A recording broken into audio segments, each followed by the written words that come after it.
You know, the comment section of last week's video had a lot of interesting comments in there, some of which were telling me some very interesting things that are going to lead to videos later. But there's one little string that I felt like talking about a bit would make an interesting introduction to today's video.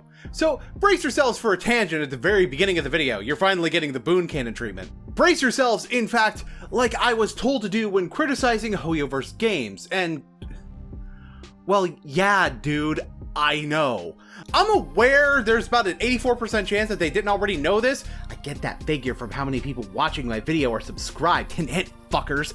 But I've already been doing this for a while. My biggest recent video was me criticizing Natlan's Night Soul mechanic, and although reception has been chiefly positive on what I've been making, the negative reception is very loud, as it always is.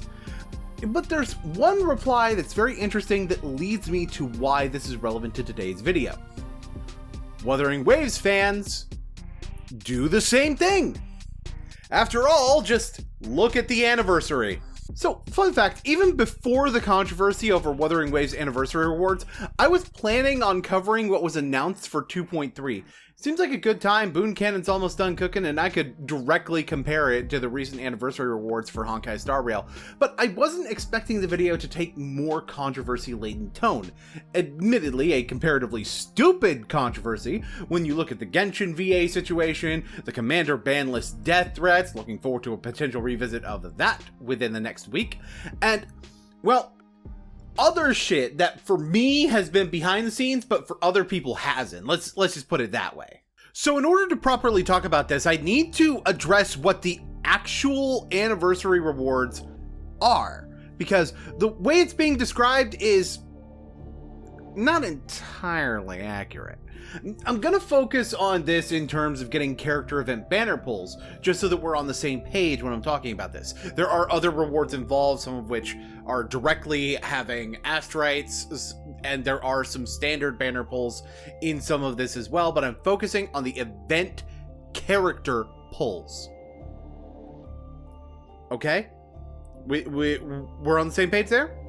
Alright, so people are describing it as 37 pulls over and over again, which is based on the rewards that we know about. This comes from the 3 login events and the night market, which doesn't really have information on whether it's permanent or not, but introducing new features can be an anniversary reward.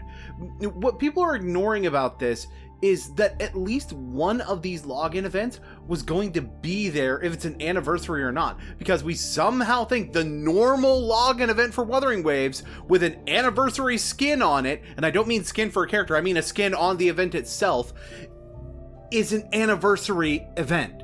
So it's really more like 32 pulls. There's other things that could and could not be argued to be actual anniversary rewards that we don't really know about, but, well, I do want to address the night market, since this is a little closer to a normal event as well, but with more rewards than a normal event would give, which would be an exploration event that gives somewhere around 4 pulls. So I could very well actually that and say that the anniversary rewards are more like 6 pulls, but, well, I'm gonna be real, that'd be pretty fucking pedantic of me to do. So let's just stick with the 32 figure.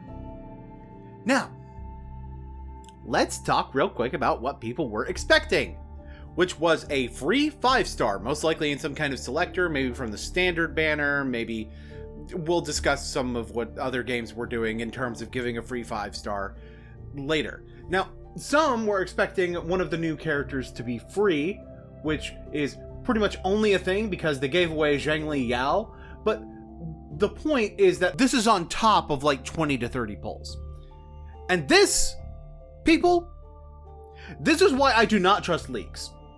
Not only is the information not necessarily accurate and easy to fake in some cases, but even when it is real, it can be changed afterwards, including the change being made specifically because it was leaked. But the key point to this expectation is this.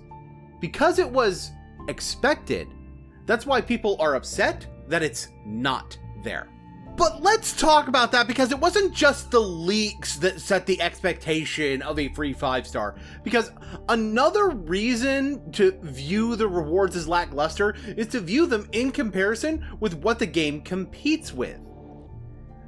And part of that has me going back to Genshin's first anniversary rewards to bring up a comparison that some people make that isn't really very accurate, but does at least raise a distinct point, even if it's not really the one that people are making when they say that Genshin's first anniversary and Wuwa's first anniversary have the same problem.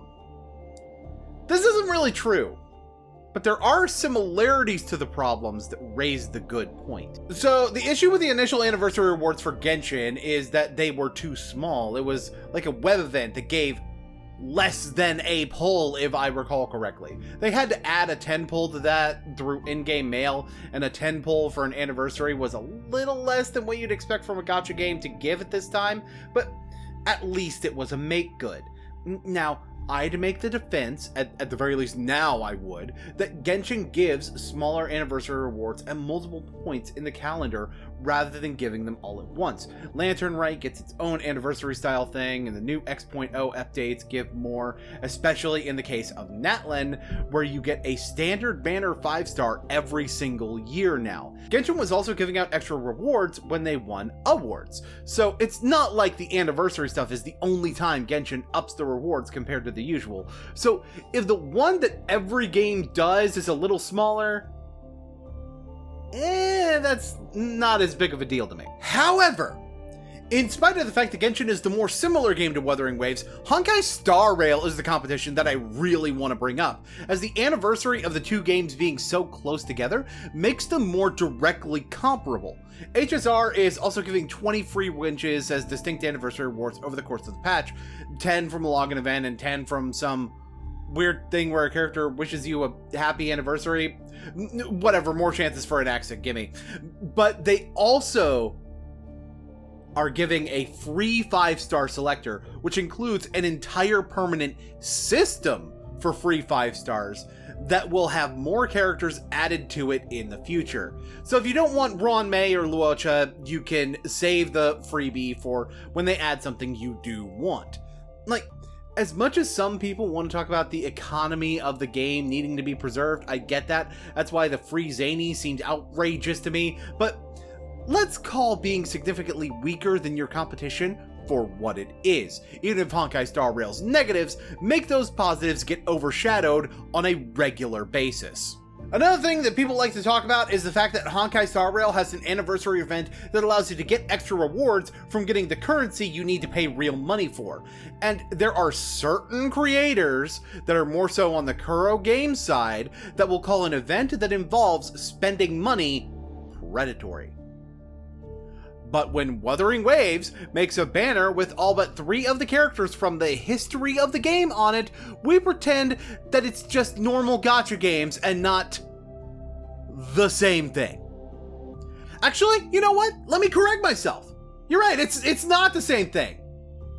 At the very least, the whole spending event thing with HSR is giving you more for the money because you're swiping on an anniversary rather than just giving you more to spend on, so that if you want to take advantage of the double top-up bonus immediately, you're less likely to want to sit on that currency and more likely to need to swipe again later. At the top end, by the way, is another of the currency you use for a free 5-star selector, which, as a reminder, can be saved for when something you want is there. Seriously, are we really calling what is essentially a sale predatory? Nothing about what Wuthering Waves is doing to benefit players for topping up during anniversary can be saved for later. So let's not pretend that it's not a spending event that's better in the specific way that you can save all your pulls for it if you're not spending, but worse in the fact that spending is a long-term disadvantage. I would totally agree with those saying HSR's spending event is bad if it seemed like it was taking away from other anniversary rewards. But part of what makes Wuwa's anniversary banners as a pseudo spending event look worse is because it feels like it does replace other rewards. For me, it's not the leaks saying we're getting this one thing. That's just the leaks being as dumb as leaks typically are. No. For me, the actual issue here is that the expectation to give a 5-star character of some kind as part of anniversary rewards comes from the fact that it's what your competition is literally doing. Some would argue that because Zhangli Yao was free in 1.2, they already gave out the anniversary free 5-star, and that's why there isn't one here. So, I guess fuck the new players then? And wasn't all that supposed to be a make good for the state of the game and the first few versions being shit? I know I made the argument of Genshin's Game Awards primos being a form of anniversary reward, but that's because it has an explanation that legitimately comes each year for them. Just because we got a 5-star weapon that only works on Arrow Rover to the point of its abilities calling out named attacks of the character, that doesn't mean much when you're just freeing up your Emerald of Genesis to go on somebody else. And it certainly doesn't make up for the fact that other games are giving 5-star characters on anniversary. Even a 5-star weapon selector, speaking of which, would have been cool. Give somebody who missed a 5-star weapon before another chance to pick it up. If you pull a new character and need their weapon, then you can grab it. Or if there's a weapon that you don't have that's a little more universal, you can just go for it regardless, or if you have the character or not.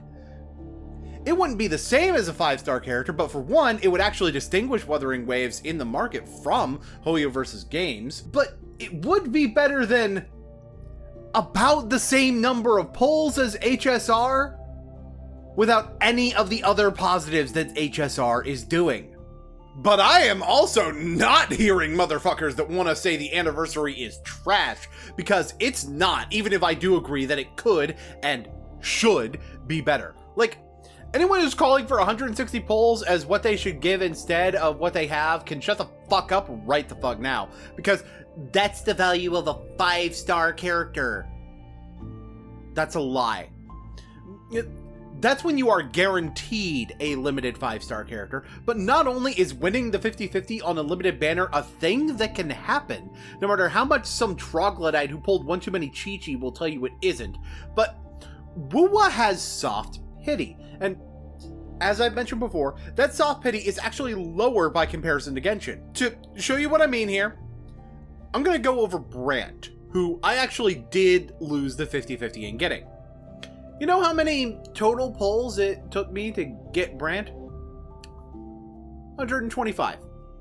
So, let's say I want to finally get my Zhangli Yao because I wasn't playing during 1.2, and I repeat the exact same feat. Which, by the way, is actually pretty doable. If the anniversary rewards are 160 pulls, then I'm up an extra 35 pulls. On top of the pulls that you would normally get for a patch and other anniversary rewards. Because of this, I'm probably able to either guarantee or nearly guarantee his weapon too.